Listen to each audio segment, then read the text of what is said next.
Barry, what have you made of the Betfred World Snooker Championship so far? Fascinating, surprising.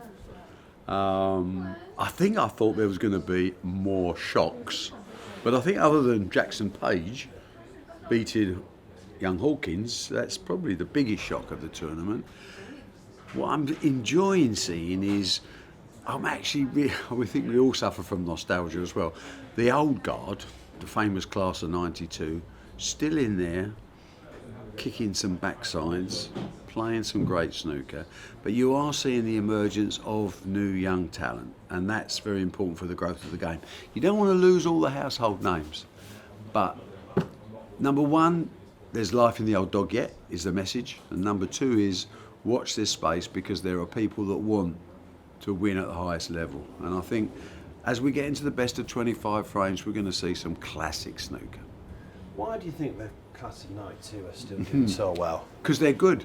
You know, the great thing about our system at World Snooker is it's a meritocracy. So it's actually built, the rankings are about prize money won.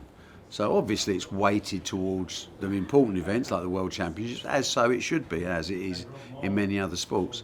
But what you can honestly say, with so many tournaments these days, even COVID, we did as many tournaments as normal. We have lost out on a few events in China, of course, still. But the best rises to the top. They don't lie. So the top 16 are there on merit, and the top 16 are dominated by still the class of '92. And who knows how long they're going to go on for, Mark. They don't show any signs, do they? I mean, the John Higginses of this world, obviously Ronnie is that mercurial talent that could do anything. The Mark Williams, you know, people that think, Mark Williams was finished 10 years ago. 10 years ago written off, dropping down the rankings. Where did he go down to? 30 odd. Now, look at him now, you know, he's up there, still causing mayhem. And I just love it. I think class is permanent, you know. Well, how do they do it? I know it's very different, but the class of '92 in football have all hung up the boots, and the pundits now. It's a different game. This is a mental game as much as a technique game. The technique has been there, it's been honed over 20, 30 years. But the impressive thing for me is their mental approach to the game, their resilience, the fact that they don't have a negative thought. If they lose the first 5 frames, they fancy winning the next 5 because they've done it before. That mixture of experience and technical ability, honed over so many years, is a hell of an asset to have.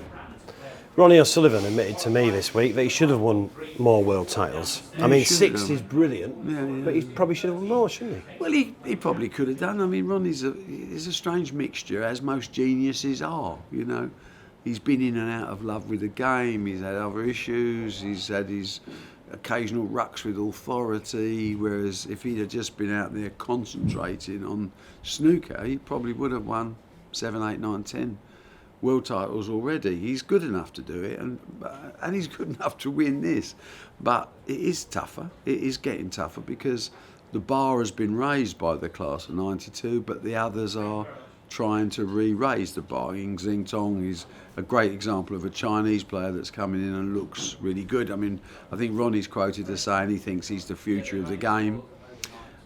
And you know, when I see people like that young Davis, 15-year-old Welsh kid, you know, gets within 2 matches of qualifying for the Crucible, the game's in good hands. And I think we're going to have some excitement. We're going to have some fabulous games to watch and enjoy. And I suppose eventually people just drift away, but they're not. Why should they? If they're enjoying it, they're making a good living, they're making great prize money, they're winning tournaments.